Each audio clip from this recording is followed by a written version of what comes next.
সকালবেলা দাদার ফোটানো ভাতের গন্ধ পেয়ে জোরে শ্বাস টানে মানিক। খিদেটা চনমনে হয়ে ওঠে যেন। একগাল হেসে দাদার পাশ ঘেঁষে বসে সে। এক মনে ফুটন্ত ভাতের দিকে তাকিয়ে থাকে মানিক। চোখের কোণটা জ্বালা করে ওঠে মায়ের কথা ভেবে। তার বাপ আগে ধার দেনা করে জমি তৈরি করে চিংড়ি চাষ করত। অভাব থাকলেও বাপটা মাঝে মাঝে চিংড়ি মাছ ধরে আনতো। মা বেঁচে থাকতে মায়ের সাথে মানিকও নদীর ভাটা নামলে চলে যেত মাছ ধরতে। ছোট সেগুন জালে ধরা পড়তো ছোট ছোট মাছ। দুপুরে তাদের সবার পাতে পড়তো গরম ধোঁয়া ওঠা ভাত আর দাঁতিনা বা গনগনা মাছের ঝোল। কিন্তু এখন মাস পাঁচেক আগে ঘূর্ণি ঝড়ের দিন তার জীবন পাল্টে গিয়েছিল আমূল। তার পারিবারিক বন্ধনও উল্টে পাল্টে দিয়েছিল এই ঝড়। নিজেদের বসতবাড়ি হারিয়েছিল এলাকার প্রায় 1006 মানুষ। বেড়ি বাঁধ ভেঙে কত গ্রাম যে সেদিন তলিয়ে গেছে নদীর তলায়। একটু উঁচু ঢালের উপরে প্লাস্টিক আর গোলপাতার ছাউনি দিয়ে ঘর বানিয়ে আতপেটা খেয়ে কোনো রকমে দিন কাটাচ্ছে তারা। তাই অনেক মানুষ জীবিকার খাতিরে শহরের দিকে রওনা দিয়েছে। মানিকের বাপও। এখানে পড়ে থাকলে আতপেটা ভাত জোটানো কষ্টকর হয়ে গেছে। ঝড় হওয়ার পরে প্রথম কোথায় যেন ত্রাণ এসেছে খবর পেলেই এরোপ্লেনের আওয়াজের জন্য কান পেতে থাকতো সে। কিন্তু সারা আকাশ জুড়ে কদিন শুধু শকুনের ওড়াওড়ি ছাড়া কিছু দেখতে পায়নি মানিক। ফকির কোনা দ্বীপের একটা উঁচু টিলার উপরে, যেখানে ঝড়ের আগে তাদের একসময় আধা পাকা ঘর ছিল, সেখানে এক পাশের ঝড়ে কোনো রকমে টিকে থাকা একটা ইটের দেওয়ালের সাথে টেনে গোলপাতা আর প্লাস্টিক মোড়া ঘর। ঝড়ের পর থেকে এখন এটাই তাদের বাড়ি। একটু পরেই গোলপাতার ফাঁক দিয়ে উকি দিয়ে মানিক দেখে তার বাপ আসছে অদ্ভুত ভঙ্গিতে, সঙ্গে একটা বউ, অনেকটা ঘোমটা টানা। ঝড়ের 5 মাস পরে এখনো এলাকায় জল পুরোপুরি নামেনি। এমনিতে জল নেমে গেলেও ভাঙা বাঁধ দিয়ে জোয়ারের সময় জল ঢুকে আসে প্রায়। বাঁধ কবে মেরামত হবে কেউ জানে না। শহরে কাজে যাবার পর থেকে তার বাপটা ওই দূরে গাছটার ডালে একটা চৌকি রেখে দেয়। সেই চৌকি এগিয়ে দিয়ে তার বাপ এক পা করে তার উপরে পা রেখে সাবধানে সকালে কাজে যায় আর সন্ধেবেলায় ঘরে ফেরে। আজ তার বাপ নিজে পায়ের পেট অবধি জলে নেমে নিচু হয়ে চৌকি এগিয়ে দিচ্ছে বউটার দিকে, আর বউটা এক পা করে এগিয়ে আসছে। ঘরে পৌঁছে ওর বাপ হেসে বলল, "ও বাপ, গোপু মানকে দেখ কাকে এনেছি।" তারপরে বউকে দেখে হেসে বলল, "এই যে হলো গে তোদের নতুন মা, পেন্নাম কর।" বড় ছেলে গোপাল মাটির হাঁড়িতে ভাতের ফ্যান ঝাড়ছিল। ঠক করে হাঁড়িটা পাশে রেখে মুখ ঘুরিয়ে কাঁধে গামছা ফেলে জমা জলের উপর দিয়ে ছপ করে বেরিয়ে গেল। মানিকের বাপ তার দিকে তাকিয়ে বিরক্তির গলায় চেঁচিয়ে বলল, "অত তেজ দেখাসনি গপু, শুনে রাখ, আজ থেকে আমি আর তোদের নতুন মা।" বলে বউয়ের দিকে একবার হাসি মুখে তাকিয়ে আবার জোরে ঘোষণা করলো, "দুজনে শহরে গিয়ে থাকবো।" 15 বছরের গোপাল সে কথা শুনতে পেল কিনা জানে না। 8 বছরের মানিক বুঝলো বাপ আর তাদের দেখবে না। এবার তাদের পেটের ভাতের জোগাড় তাদেরই করতে হবে। দাদার চিন্তা নেই, সে ইটভাটায় বছরখানেক ধরে কাজ করে স্বনির্ভর। কিন্তু সে নতুন মা মুখ ঘুরিয়ে আছে অন্যদিকে। 2খানা জোয়ান ছেলের মা হতে বয়ে গেছে তার। মানিক চুপ করে বসে থাকলো। দেখলো তার বাপ নিজের জামা, গামছা, লুঙ্গি টুকটাক সব একটা কাপড়ের থলেতে গুছিয়ে রওনা দিল নতুন মায়ের সাথে। ওরা চলে যাবার পরে মানিক বাড়ির পাশের নদী ধরে কয়েক মিনিট সাঁতরে চলে যায় বনের মধ্যে, তার প্রিয় জায়গা বাদা বনে। এই বাদা বনের সুন্দরী গাছের ডালে বসে একটা সময় ঘন্টার পর ঘন্টা কাটিয়ে দিতে পারত সে। অরণ্যের নিস্তব্ধতার সঙ্গে নদীর কুলকুল স্বরে বয়ে চলার আওয়াজ তার শিশু মনকে শান্ত করে দিত এক লহমায়। কিন্তু এখন বাদবন বড্ড রহস্যময় আর অচেনা ঠেকে তার কাছে। ঝড়ের দাপটে জায়গাটা সৌন্দর্য প্রায় নিশ্চিহ্ন। গাছগুলো সব ঝড়ে মুখ থুবড়ে পড়ে আছে জলের মধ্যে। শ্বাসমূল ঠেসমূল দিয়ে আপ্রাণ চেষ্টা করছে নিজেদের আঁকড়ে রাখার। এখন নানা রকম পোকামাকড় আর সাপখোপের আনাগোনা এইখানে, যদিও মানিক তাদেরকে ভয় পায় না। সেদিনের রাতে মৃত্যুকে সামনাসামনি দেখে ভয় পেতে ভুলে গেছে সে। আজ কেন জানে না তার ভীষণ ইচ্ছে হলো এখানে দাঁড়িয়ে চেঁচিয়ে কাঁদে, মায়ের মৃত্যুর স্মৃতি মনের ভিতরে গভীর ক্ষতের সৃষ্টি করে তার। সেদিনের কথা ভাবলে শিউরে ওঠে মানিক। দুপুরের পরেই সবে ঝিরিঝিরি বৃষ্টির সাথে ঝোড়ো হাওয়ার ঝাপটা শুরু হয়েছে। এমন সময় পাশের ঘরের লতিকা কাকিমা তাদের বাড়ি এসে ভিতর স্বরে খবর দিল, ও গোপুর মা শুনছস?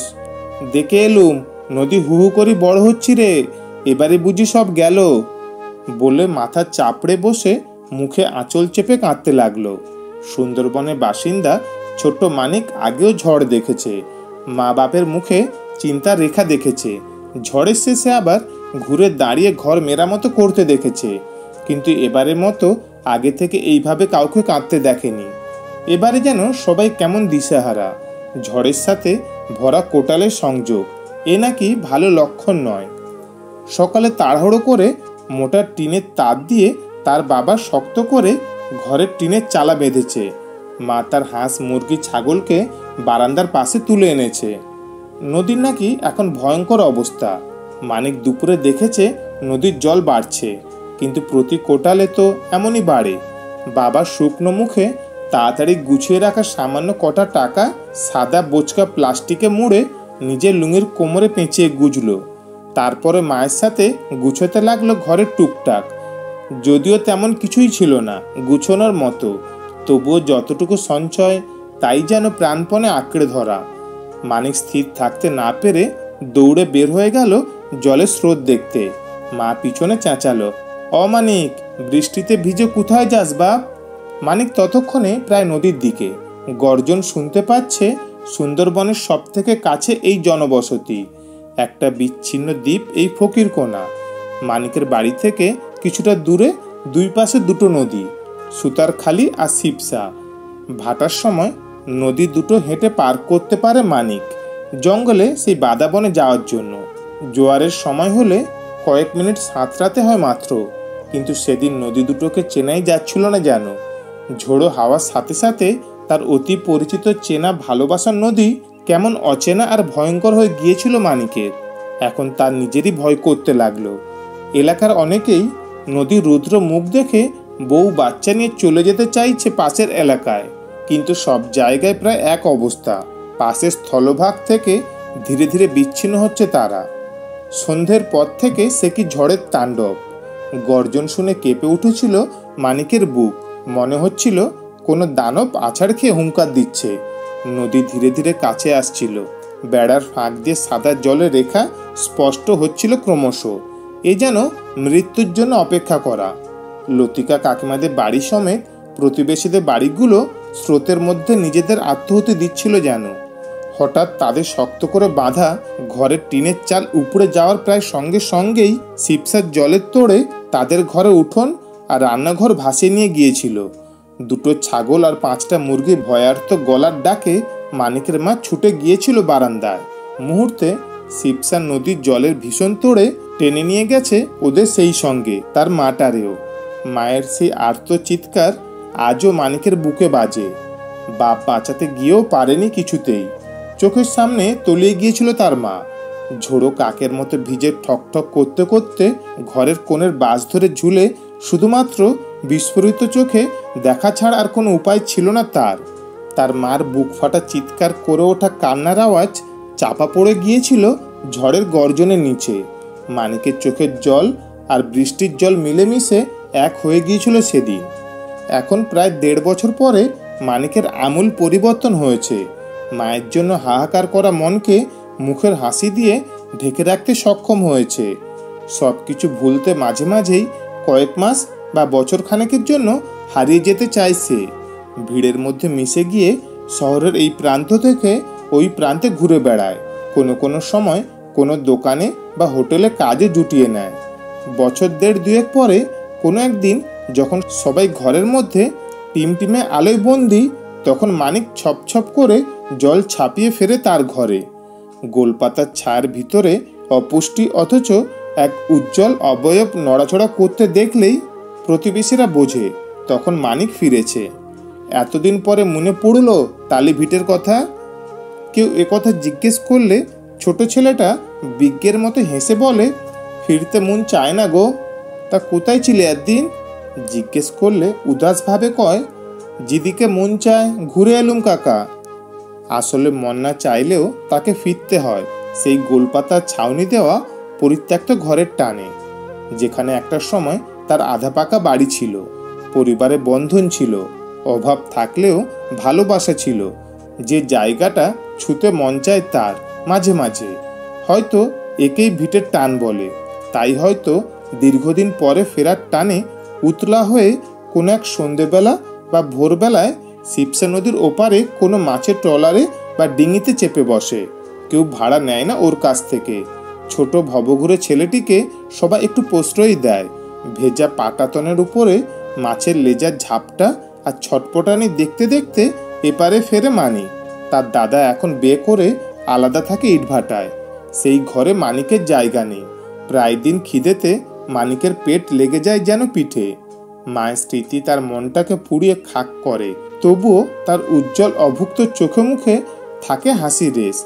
বেশি কষ্ট হলে দেখে আসে সে নতুন পরিবার সহ শহরবাসী তার বাবাকে। প্রতিটি প্রাকৃতিক দুর্যোগের পরে ক্ষতির যে হিসেব হয়, সেখানে কখনো স্থান পায় না মানবিক বিপর্যয়ের গল্প। ছোট বয়সের একের পর এক মানসিক আঘাতে ছেলেটির সংবেদনশীল মন এখন অনেকটা পরিণত। ছোটখাটো ছেলেটি বুঝে গেছে সে না ফিরলে তার জন্য চিন্তা করার কেউ নেই, তাই সে বুঝি ইচ্ছে করেই হারিয়ে যায় বারবার।